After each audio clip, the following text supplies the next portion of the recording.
Okay guys, we're continuing our series, starting with the fourth chapter of the series, starting with this logarithm problem appeared in Advanced 2012. So the problem is 6 plus log base 3 by 2, 1 3 root 2 multiplied by 4 minus 1 3 upon root 2, and this 4 minus 1 3 root 2 goes on up to infinity.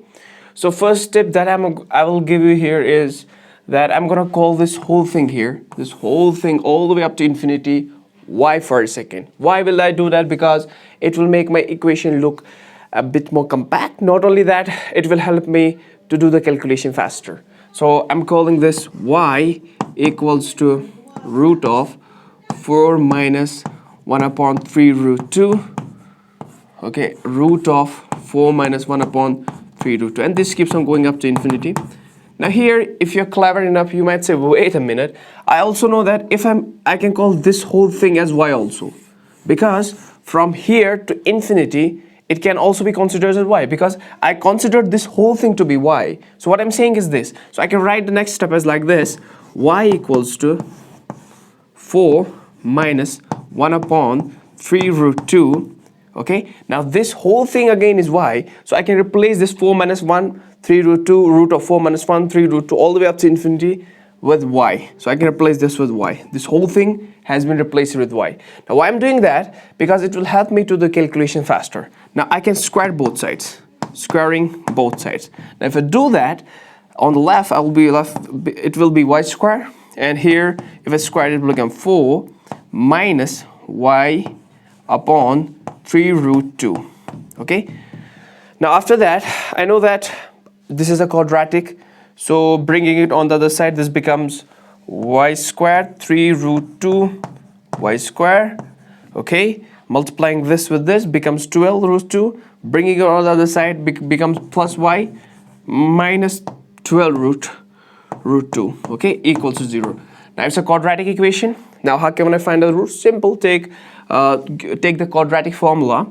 We have minus b, in this case minus b is minus 1, plus minus b square, it means minus 1 square, minus 4, a is 3 root 2, oops, 3 root 2 multiplied by c, which is minus 12 root 2, minus 12 root 2, okay.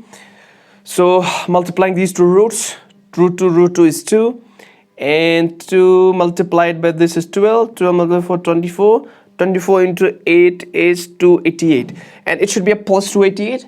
288 plus 1 is 289, so I will get 289 inside the root, and the square root of that is 17. Fine. And in a denominator there should be 2 multiplied by a, that is root 3 into 2.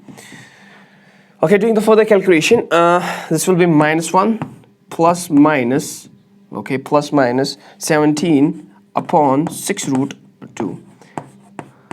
Now I can't take minus root here, because if you can probably check it out, square root cannot give me a minus number, so I cannot think y is minus here, because I considered square root, I considered this whole thing to be y for a second, because if this has to be y, then it can't be negative, because square root cannot give me a negative number, so it has to be positive. So here I will only take positive root, so that means y equals to, we have plus 16 upon 2, that's 8 root 3 by 8, 3 upon root 2. Okay, I'm only taking the plus root, negative root has been neglected.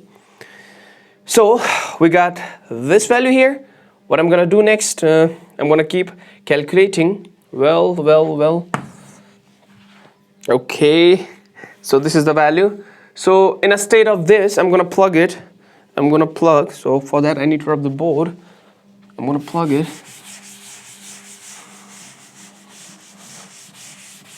I'm gonna plug it into the equation. So I know what the answer came out to be. Y came out to be, this whole thing came out to be 8 3 root 2, right? Okay, now I can plug it into this, so this becomes 6 plus log 3 upon 2 multiplied by 8 3 root 2. Now this whole thing came out to be 8 3 upon root 2. That's why I replaced this whole thing by this. Oh, sorry, I forgot about this root 3 upon 2. I forgot about this number. So 1 upon 3 root 2. Okay, now multiplying these, so what are we left with? 6 plus log 3 upon 2, and multiplying 8, so this becomes 6, 9, 8 upon 9, and I think it becomes 4, right? So this becomes 2, 2 cancels out with this, so after the calculation this becomes 4 upon 9, right? This root 2 cancels out with this 8, because root 2 is 2, 2 1 are 2 4 are. On the top I'll be left with 4, and in the bottom 3 3 are 9, so that's what I wrote here. Now again, if I use my brain a bit, I know 9 can be written as 3 square, 4 can be written as 2 square, so I can do further calculation. This becomes 6 plus log 3 by 2, and this is 2 square, 3 square. I'm bringing the square out of the bracket. I'm giving these two whole squares. This is actually 2 square, 3 square, which is 9. Now, one more property of log: if something is in the argument of the log, if something is in the power of log, but in the argument of the log, so I can bring it in front. So this comes here, it becomes 6 plus 2 log 3 by 2, and here I have 2 by 3. Now we already studied that the base and this are multiplicative inverses of each other. You can check it out. 3 by 2 multiplied by 2 by 3 cancels out, and I'll be left with 1. So you can see it this way. 3 by 2 multiplied by 2 by 3 cancels. I'm left with 1. Now if that happens, they are multiplicative inverses. So that means here this and this are multiplicative inverses. That means the answer should be minus 1. So that means it should be 6 plus 2 minus 1. That is 6 minus 2. That is 4. So appeared in 2012 advance. Okay, so 2012.